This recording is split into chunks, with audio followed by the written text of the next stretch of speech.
नमस्कार दोस्तों, मैं हूं राहुल और आप देख रहे हैं बैंकिंग गुरुजी। दोस्तों, जैसा कि आप लोगों को पता है, आईबीपीएस क्लर्क के मेंस का आज एग्ज़ाम था और जसप्रीत सर भी आज का एग्ज़ाम देने के लिए गए थे, वो भी अपीयर हुए थे। लेकिन दोस्तों, आप ऐसा मत सोचिएगा कि जसप्रीत सर एग्ज़ाम देने क्यों गए जबकि उनका सिलेक्शन हो चुका था, उन्होंने एक सीट बर्बाद की, ऐसा बिल्कुल भी नहीं है दोस्तों। जैसा आप लोगों को पता है कि जसप्रीत सर का पहले ही सिलेक्शन हो चुका है, तो आज के एग्ज़ाम में वो सिर्फ क्वेश्चंस देखने के लिए गए थे। मेमोरी बेस्ड क्वेश्चंस आप लोगों के लिए हमें लेकर आनी थी, तो सिर्फ उसी काम से वो एग्ज़ाम में अपीयर हुए थे। उन्होंने एक भी क्वेश्चन अटेम्प्ट नहीं लिए हैं, बस पूरे टाइम वो बैठकर क्वेश्चंस याद करते रहे। इससे पहले जो वीडियो हमने डाली थी, जो 38 क्वेश्चंस जीए के, तो वो सारे 38 क्वेश्चंस जीए के जसप्रीत सर ने एग्ज़ाम के टाइम में ही याद किए और एग्ज़ाम से ठीक बाहर आते ही पेपर पे नोट डाउन किया और मुझे व्हाट्सएप किया। तो उसके बाद मैंने फटाफट से उस पर वीडियो बनाकर अपलोड किया। तो आप समझ सकते हो कि सिर्फ वो बैठे हुए ही थे और एग्ज़ाम में क्वेश्चंस को याद कर रहे थे।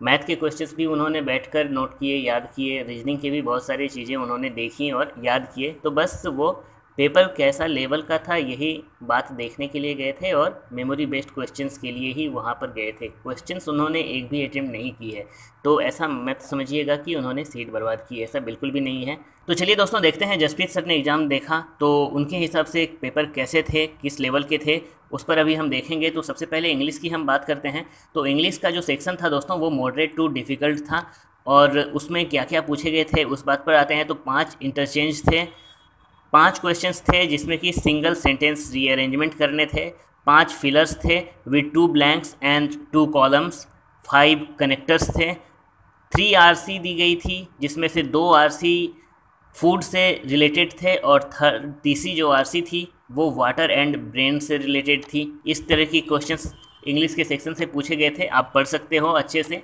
मॉडरेट टू डिफ़िकल्ट इसका लेवल था। अब नेक्स्ट सेक्शन की ओर हम बढ़ते हैं। नेक्स्ट सेक्शन में चलिए हम सबसे पहले जीए की बात करते हैं। तो जीए का सेक्शन इजी टू मॉडरेट था। इसमें स्टैटिक से 4 से 5 क्वेश्चन पूछे गए थे, बैंकिंग से 14 से 15 क्वेश्चन पूछे गए थे और जो भी बाकी के क्वेश्चंस थे वो करंट अफेयर सेक्शन से पूछे गए थे। चलिए अब हम क्वांट के सेक्शन की बात करें दोस्तों, तो क्वांट का सेक्शन मॉडरेट टू डिफ़िकल्ट था।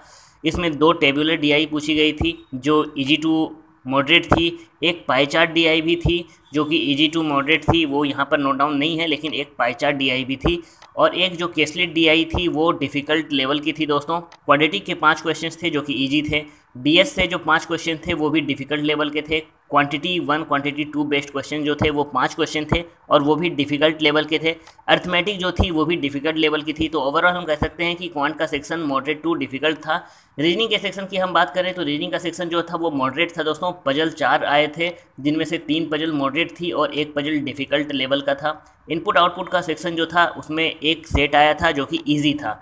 इनइक्वालिटी से 2 क्वेश्चन थे और सिलॉक्स से 3 क्वेश्चन थे। डायरेक्शन सेंस से 3 से 4 क्वेश्चन थे और एक नया पैटर्न का क्वेश्चन था स्ट्रिंग से रिलेटेड। अब वो कैसे क्वेश्चंस थे वो जब मेरे पास आएगा तो मैं देखूंगा और डिटेल में आपको बताऊंगा। और बाकी के जो भी क्वेश्चन थे word formation, assumption, course of action और कोडिंग से रिलेटेड वो मिसलेनियस के पार्ट के थे। तो ये सारे क्वेश्चंस आए हुए थे आज के पेपर में। क्या पैटर्न थी, कौन सा सेक्शन मॉडरेट था, कौन सा सेक्शन इजी था, हम लोगों ने सभी बातें कर ली। तो चलिए अब हम बात करते हैं जो एक्सपेक्टेड कट ऑफ थी है उस बारे में बात करते हैं कि सेक्शन वाइज गुड स्कोर क्या होनी चाहिए और एक्सपेक्टेड कट ऑफ क्या हो सकती है, उस पर आते हैं। तो देखिए, हम लोग अभी गुड स्कोर की बात करेंगे। ये नंबर ऑफ़ क्वेश्चंस मैंने यहाँ पर नोट नहीं किया है, ये मार्क्स जो बनकर आती है क्वेश्चन अटेम्प्ट करके नेगेटिव जाने के बाद उस स्कोर की बात मैंने यहाँ पर करी है।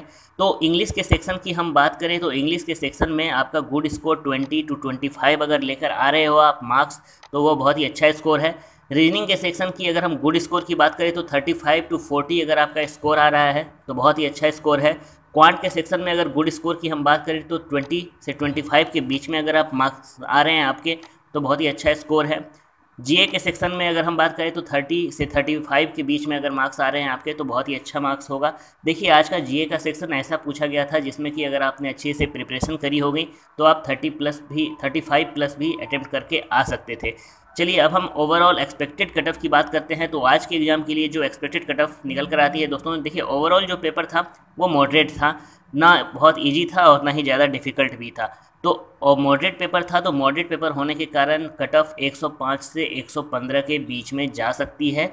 इससे कुछ कम या कुछ ज़्यादा हो सकता है, लेकिन ज़्यादा का डिफरेंस होने के चांसेस नहीं है। तो आप यही पकड़ के चलो कि 105 से 115 की रेशियो रहेगी कट ऑफ की।